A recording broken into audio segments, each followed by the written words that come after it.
చిన్న బిడ్డలకు ఎవరున్నారు? చిన్న బిడ్డల వలె దేవుని సేవించే వారికి దేవుని దూతలు ఉంటారు. హల్లెలూయా! ఎలాంటి దేవదూతలో తెలుసా? తండ్రి ముఖాన్ని చూసేటువంటి దేవదూతలు. ఎల్లప్పుడూనంట. ఎప్పుడు కావాలంటే అప్పుడు వెళ్ళి దేవదూతలంట ఏం చేస్తారు ఇక్కడ? రిపోర్ట్ చెప్తా ఉంటారు పరలోకంలోకి వెళ్ళి. హల్లెలూయా! ఇదిగో ప్రభువా, ఈ బిడ్డ నిన్ను దీన మనసుతో సేవిస్తుంది. లేదా ఈ చిన్న కుమారుడు, ఈ చిన్న కుమార్తె ఆడుకుంటుంటే ఫలానా వాళ్ళు అభ్యంతరపరిచారు. ఏ రోజుకి ఆ రోజు రిపోర్ట్ వెళ్తా ఉంటుంది. హల్లెలూయా! ఫలానా వాళ్ళు తృణీకరించారు ఈ చిన్న బిడ్డని, ఫలానా వాళ్ళు కొట్టారు, ఫలానా వాళ్ళు అభ్యంతరకరంగా మాట్లాడారు. ఇదిగో నీ దీన దాసుడిని, నీ దీన కుమారుడిని, దీన కుమార్తెని ఇలా అభ్యంతరపరిచారు అని దేవుని యొక్క దీనులైనటువంటి దేవుని బిడ్డలకి గురించి వారికి కావలి ఉన్న దేవదూతలు డైరెక్ట్ దేవుని సన్నిధిలోకి వెళ్ళి ఆ తండ్రి దగ్గరికి వెళ్ళి ఆయన ముఖాన్ని చూస్తూ చెప్తారంట. రిపోర్ట్ చెప్తారు వెళ్ళి. అప్పుడు తండ్రి చెప్తాడు, మీరు ఫలానా ఫలానా చెయ్యాలి. ఆ దేవదూతలు మళ్ళీ తిరిగి వచ్చి ఏం చేస్తారు? తండ్రి చెప్పిన శిక్షలు అమలు చేస్తారు కదా. చూడండి ఎంత డేంజరు. చిన్న బిడ్డల జోలికి వెళ్తే, పసిబాలుర వంటి దేవుని బిడ్డల జోలికి వెళ్తే దేవదూతలంట వెళ్ళి తండ్రికి చెప్తారంట. హల్లెలూయా! ఎవరన్నా పిల్లలు ఏం చేస్తారు? ఎవరన్నా కొడితే తల్లికో తండ్రికో చెప్పుకుంటారు. ఆ తల్లిదండ్రులు వాళ్ళు కూడా మనుషులైనా కూడా ఆ తల్లి ఏం చేస్తుంది? తన బిడ్డల్ని ఎవరైతే కొట్టారో, హింసించారో, బాధ పెట్టారు వాళ్ళ తాట తీస్తుంది వెళ్ళి కదా. ఆ తండ్రి వెళ్ళి వాళ్ళ తాట తీస్తాడు.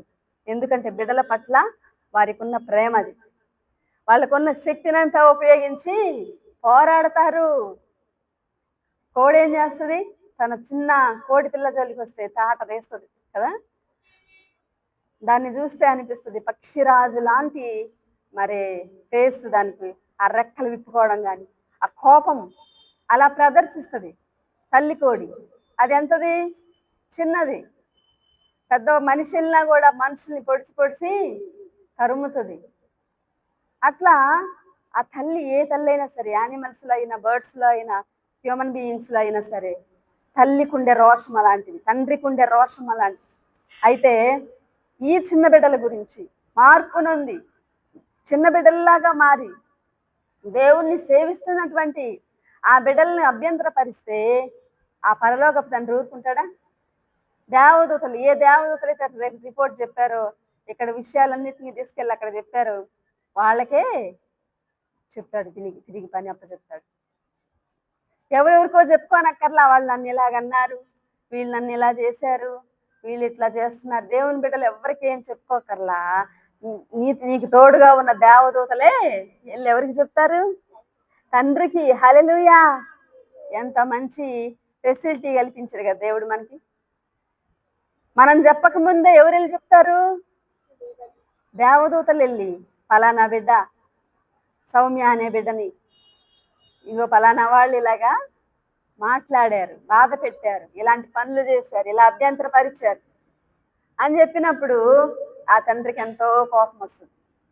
ఎందుకంటే మార్పు నుండి బిడ్డల వంటి వారే ఆయన్ని సేవించేవారంటే ఆయనకి ఎంతగానో రోషం. కాబట్టి